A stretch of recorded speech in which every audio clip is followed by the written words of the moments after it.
Hi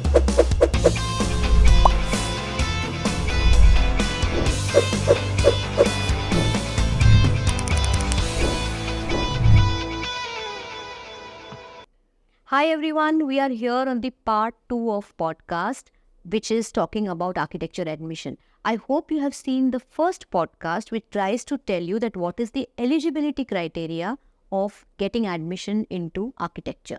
So for all those who are pursuing architecture and who want to take admission, please see that you go through the first podcast, which is talking of the eligibility criteria. To give you a quick briefing about what did we see was that you are supposed to give NATA exam after your 12th standard. Your 12th should be in the science stream and you should have PCM, physics, chemistry, maths as mandatory subjects when you are pursuing your science stream.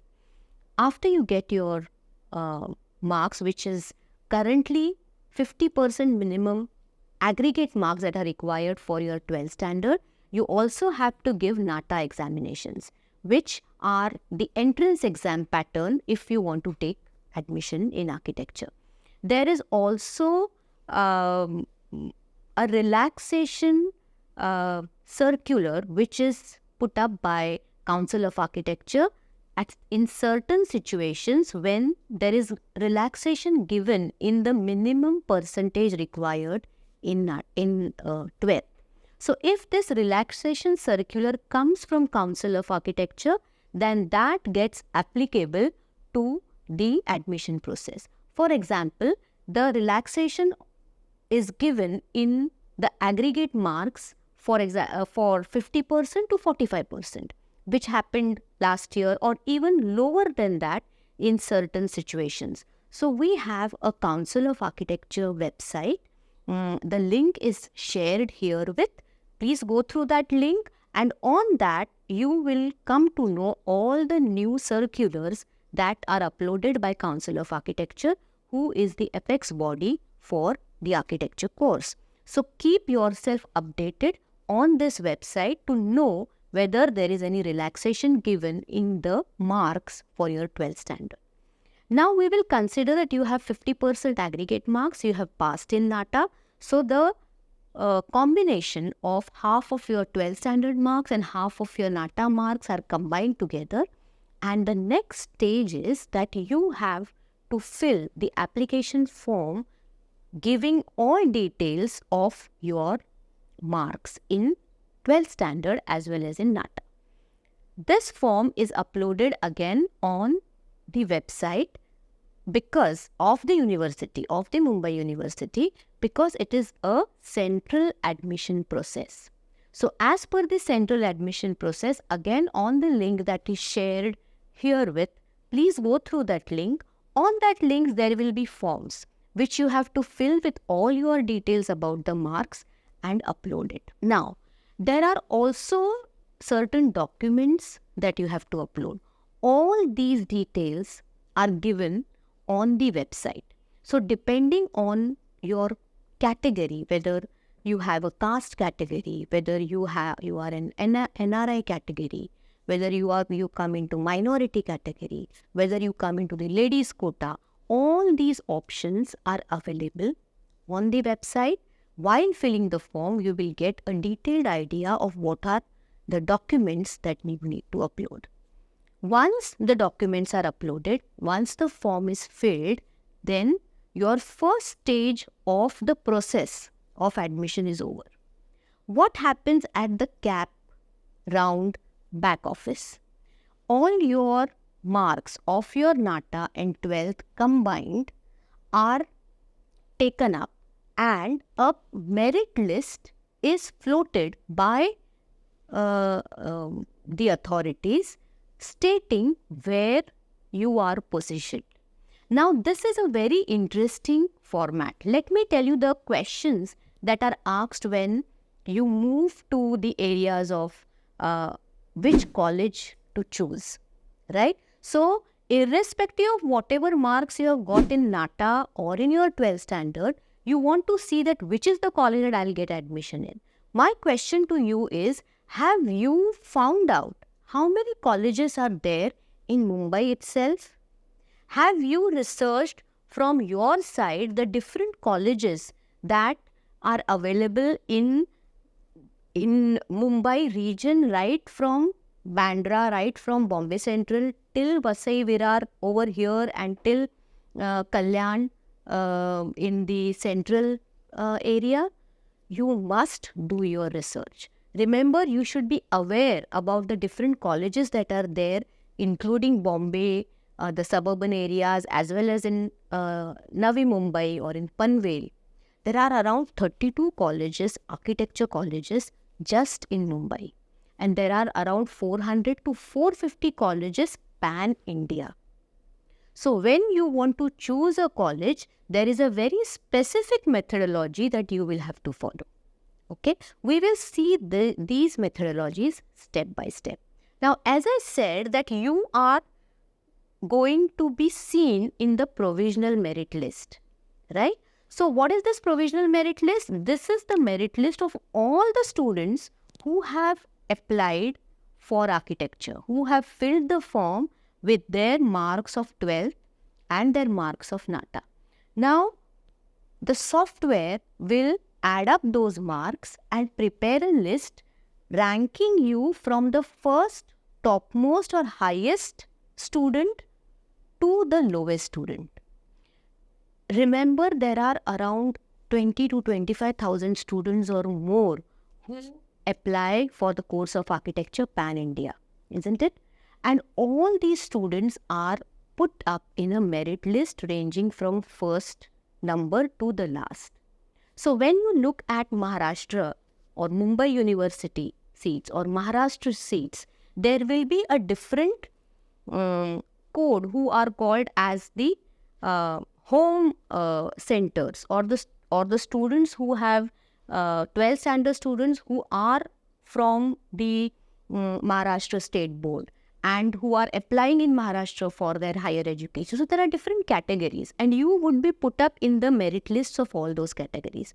So there are all India level seats, there are Maharashtra level seats, there are home center seats wherein if it is Mumbai, then Mumbai University which comes under home center seats.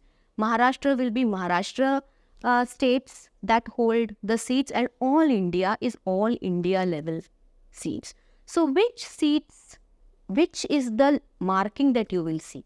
For example, we are looking at Maharashtra level seats, okay, and your ranking is somewhere around 2000 or 2500 amongst the whole 25,000 students or around 15,000 students or 7,000 students, whoever have applied and have been eligible for the course. The most important part in choosing the college is to know where you stand in the provisional list.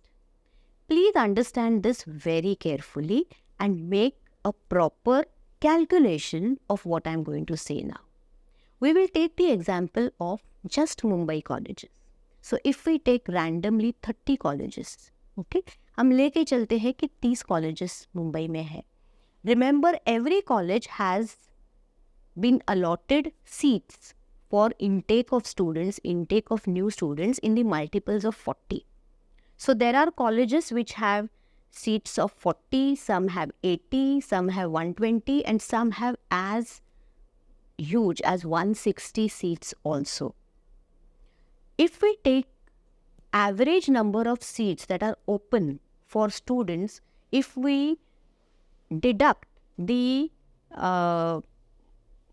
caste seats, if we deduct the minority quota seats, if we deduct the other category seats which are fixed for a particular group of students, then the open seats we can take as average 30 seats, or if it is an 80 or 120 seated college, we can take it as average 70 seats. Because for 40 intake, hardly 20 to 25 seats are opened for students to go through, for students who are not fitting into different categories. For 80, if we see, then there are around 60 seats which are open. So overall, for a intake ranging from 40 to 120, we will consider that there are 60 seats or 80 seats that are available. If we take 80 seats as an average and if we take 30 colleges, so we know that there are around 2000 to 2400 seats available for you only in Mumbai. If your number in the provisional merit list goes beyond 1000 or beyond 2000, then you can't say that I will be choosing the most known colleges only. You can't say that I will choose first 5 colleges which are the best known colleges and that's it. I won't fill any other college. You have to understand that your name possibly or your number will not come in those first 5 colleges. So if you know, we will take it this way. We know 6 colleges which are very well-known colleges and you want admission in the first 6 colleges itself. So 6 colleges and 60 seats available, 6 6 are 36. So just 360 seats are available in those 6 colleges. And your number is 500 or your number is 800. Do you think you will get admission in those seats or in those colleges? No. So what you have to see is, where do you rank in the provisional list? Most important, don't jump to conclusions. Don't create frameworks which are saying that बस ये college नहीं तो मुझे और कहीं नहीं देना है, मुझे कहीं नहीं जाना है. You have to understand all colleges of architecture have the same curriculum, have the same syllabus. They have the same apex body and the universities which frame their syllabus and curriculum.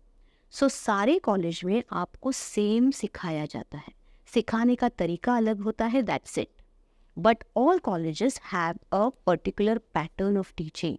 So don't grade your colleges depending on just the known colleges, new colleges, unknown colleges. No.